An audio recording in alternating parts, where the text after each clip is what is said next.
बिस्मिल्लाहिर्रहमानिर्रहीम। अस्सलाम वालेकुम नाज़रीन, मैं हूं आपका होस्ट अहमद फवाद। आज तारीख है 14 अक्टूबर और दिन है मंगल का। 3 खबरें आपके साथ शेयर करूंगा जी। पहली बड़ी ब्रेकिंग न्यूज़ तो ये है कि सुहेल अफरीदी ने आते ही बड़ा खड़ाक कर दिया और तुन के रख दिया सबको। वो कहते हैं ना कि कुछ लोगों को इज्जत बिल्कुल रास नहीं आती और उन लोगों में से एक गवर्नर केपी भी हैं। वो हल्फ नहीं ले रहे थे, लेकिन अब उन्हें हल्फ लेना ही लेना पड़ेगा। एक बड़ा हुक्मनामा भी आ गया है और हल्फ ना लेने का जो एक उनकी जानिब से बज़ाहिर बहाना बनाकर वो किसी और जगह पर थे, वहाँ से भी वो निकाले गए और वहाँ से भी उनको कहा गया कि जाएं जी, आप फौरी तौर पर जाकर जो हल्फ है वो लें। अफरीदी से ये क्यों डरे हुए हैं, कैसे उनके उन्होंने आते ही तुन कर रख दिया, सबको कुछ एक्सक्लूसिव डिटेल्स आपके साथ में शेयर करूंगा जी। दूसरी खबर ये है जी कि रिजवी ब्रदर्स यानी कि साद रिजवी और अंस रिजवी, इनके हवाले से गुज़श्ता 48 घंटे से एक मामा बना हुआ है कि मतलब है कि दोनों जो ब्रदर्स हैं वो हैं कहाँ पे, असल में वो कस्टडी में हैं। कभी इतलात आ रही हैं जी कि वो गिरफ्तार हैं, कभी आ रही हैं कि वो गिरफ्तार नहीं हुए, वो चले गए थे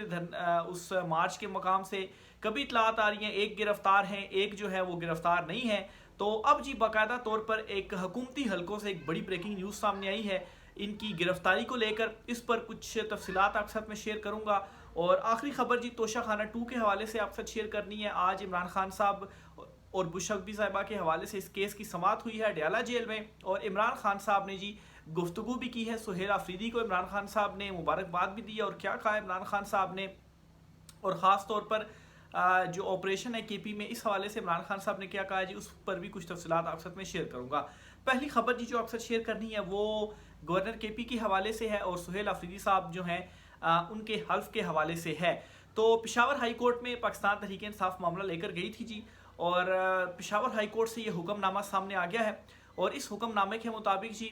जो गवर्नर केपी हैं फैसल करीम कुंडी, उन्हें ये हुक्म दिया गया है और उनके आप फौरी तौर पर जो है वो केपी पहुंचे और कल 4 बजे से पहले पहले आप सुहेल अफरीदी से, जो कि नए मुंतखब होने वाले वज़ीर आला केपी हैं, उनसे आकर हल्फ लें। और बिलफर्ज अगर गवर्नर केपी 4 बजे से पहले पहले नहीं आते और अपनी जिम्मेदारियां पूरी नहीं करते तो फिर उसके बाद जो स्पीकर केपी असेंबली हैं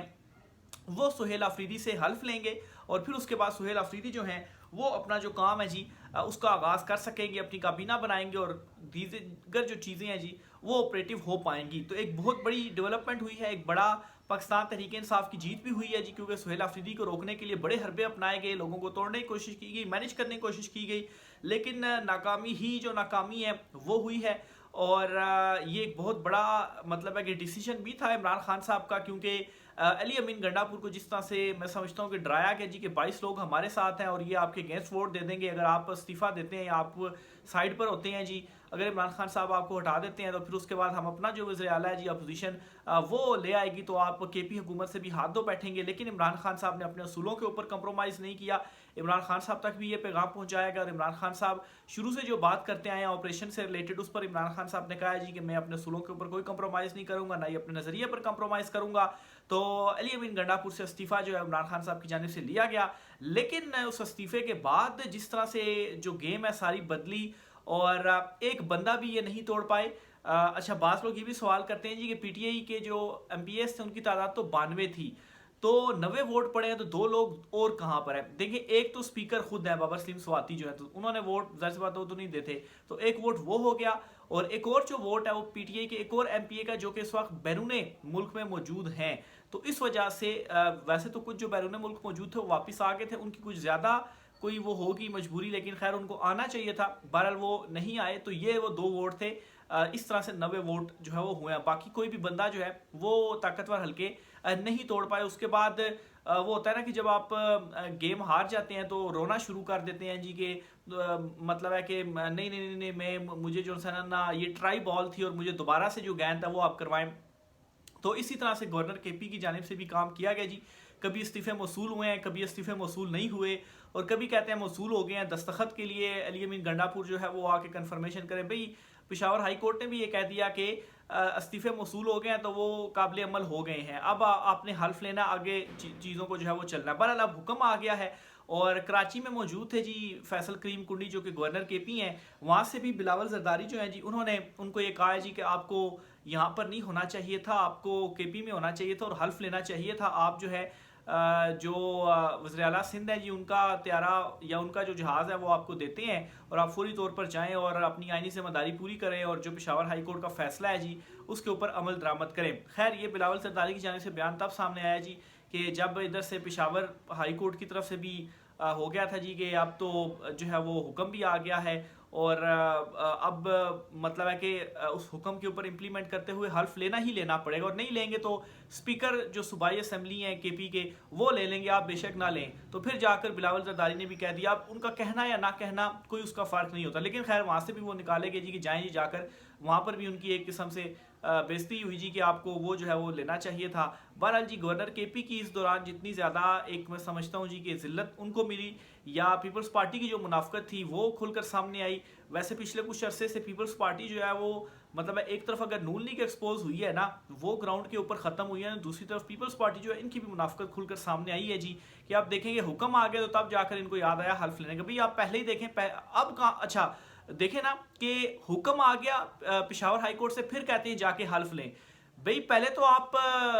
ये कह रहे थे ना कि वो वज़ीर आला कैसे बन सकते हैं, वो उनके इलेक्शन को ही आप नहीं मान रहे थे और कह रहे थे जी कि इस्तीफे मसूल नहीं हुए, फिर मसूल हुए हैं तो सिग्नेचर ठीक नहीं है। भाई सिग्नेचर ठीक नहीं है तो अब ठीक हो गया, पेशावर हाई कोर्ट का हुक्म आया है तो अब आप ये अहकाम जो है वो दे रहे हैं, तो इसीलिए दिए गए कि अब और कोई ऑप्शन ही नहीं रहा। बहरहाल जी अगर कल 4 बजे नहीं आते तो ना आए, अगर आ जाते हैं तो हल्फ हो जाएगा। सुहेल अफरीदी जो है वो गवर्नर केपी से हल्फ ले लेंगे और अगर वो नहीं आते हैं नहीं लेते तो बेशक ना लें, 4 बजे के बाद स्पीकर जो केपी असेंबली है जी वो उनसे हल्फ ले लेंगे। तो पहले तो जी ये एक बड़ी डेवलपमेंट जो है वो हुई है। और दूसरी खबर जो आपके साथ शेयर करनी है जी वो रिजवी ब्रदर्स के हवाले से है। खबर कुछ यूँ है जी कि कुछ मुतज़ाद इतलात जो है वो आ रही थी और जो गुज़श्ता 48 घंटे गुजरे हैं, एक मतलब है कि ये पहली आप कहें कि बन गई है कि मतलब रिजवी ब्रदर्स असल में हैं कहाँ पर, साद रिजवी और अंस रिजवी, जो एक बड़ा सहानिया हुआ 26 नवंबर के साथ भी इसको कंपेयर जो है वो किया जा रहा है। लेकिन सवाल ये था कि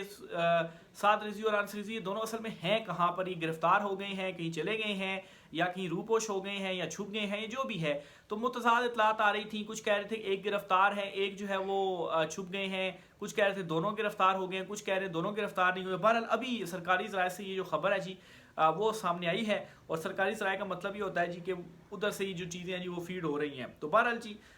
अब खबर ये सामने आई है जी कि दोनों जो साद रिजवी और अंस रिजवी हैं जी ये हिरासत में नहीं है, ये गिरफ्तार नहीं है, ये कहीं पर छुपे हुए हैं और जो इदारे हैं जी उन्होंने इनका पता लगा लिया है और इनसे कहा जा रहा है जी कि आप जो गिरफ्तारी है वो दे दें। और अगर ये गिरफ्तारी दे देते हैं तो फिर अगर ये फ़र्ज़ करें ज़ख्मी होते हैं तो इनका जो इलाज है जी वो भी करवाया जाएगा। बहरहाल इस खबर को भी ज़रा शक की निगाह से ही देखा जा रहा है क्योंकि हमारी जो पुलिस है उनका जो एक किरदार रहा है कभी भी उनके ऊपर मतलब है कि उस किरदार के बाद इत्माद जो है वो अब नहीं किया जाता, उनको मशकूकी जो है वो जाना जाता है कि कहीं ऐसे तो नहीं है कि अब इन्होंने कहीं पहले ही गिरफ्तार उनको कर लिया गया हो और फिर उसके बाद अब उनकी गिरफ्तारी चूँकि डालनी है, क्योंकि अगर वो शो कर देते ना गिरफ्तार करना तो फिर अदालतों में पेश किया जाना था, तो उन्होंने शायद सॉफ्टवेयर अपडेट करना था, तो इस वजह से गिरफ्तारी शो नहीं की और अब वो कह रहे हैं जी कि वो गिरफ्तारी दें। अब चूँकि उन्होंने गिरफ्तारी शो करना होगी तो अब कल कह देंगे जी कि हमने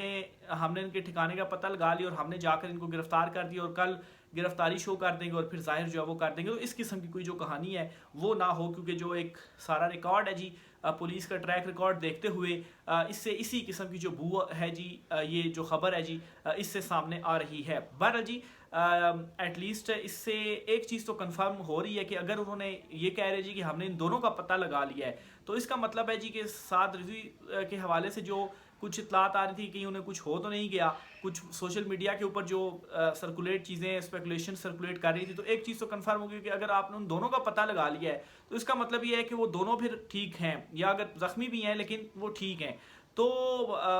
उनको जो है वो हो सकता है आज या कल गिरफ्तारी जो है वो शायद उनकी जो है वो डाल दी जाए और मंजर आप पर जो है वो आ जाएंगे। बहरहाल ये एक और ख़बर उनके हवाले से सामने आई है। आखिर में जी तोशा खाना 2 केस की आज समाअत थी, मेरे ख्याल से 1-2 समातों के अंदर इस केस का फैसला महफूज हो जाना है। बहरहाल इंपॉर्टेंट चीज़ ये थी जी आज कि इमरान खान साहब को सुहेल अफरीदी साहब का बताया गया कि वो वज़ीर आला मुंतखब हो गए हैं, तो इमरान खान साहब ने इस पर मुबारकबाद भी दी और खुशी का जो इजहार है जी वो किया और शुक्रिया भी अदा किया जो MPs थे 90 के 90 वो टूटे नहीं और उन्होंने जो वोट है वो दिया। खैर वो इमरान खान साहब की वजह से ही तो सारे इलेक्ट होकर आए हुए हैं ना, उनका अपना तो कोई वो वोट बैंक नहीं है ना, इमरान खान के नाम पर ही उनको वोट जो है वो पड़ा है। बहरहाल इमरान खान साहब ने उनका शुक्रिया अदा किया, फिर इमरान खान साहब को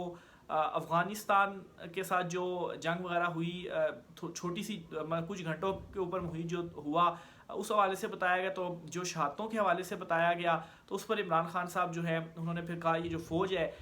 ये मेरी फ़ौज है और मुझे मतलब है कि प्यार भी है इस फ़ौज से। और इमरान खान साहब ने काफ़ी दुख और गम का भी उसके ऊपर इजहार जो है वो किया, जो वहाँ पर जो शहादतें हैं जी वो हुई हैं। फिर इमरान खान साहब ने ऑपरेशन के हवाले से भी कहा जी कि मतलब है कि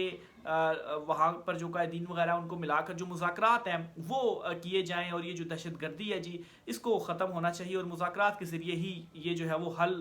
हो सकता है। तो ये जी इमरान खान साहब की जानिब से जो गुफ्तगू है अब वो की गई है। तो अभी तक की जी यही कुछ इंपॉर्टेंट अपडेट्स थी। इंशाल्लाह मज़ीद जो भी चीज़ें होती हैं आपसे शेयर करते रहेंगे। राय का साथ कीजिएगा। आज की व्लॉग से इतना ही, इजाज़त दीजिए, अल्लाह हाफिज़।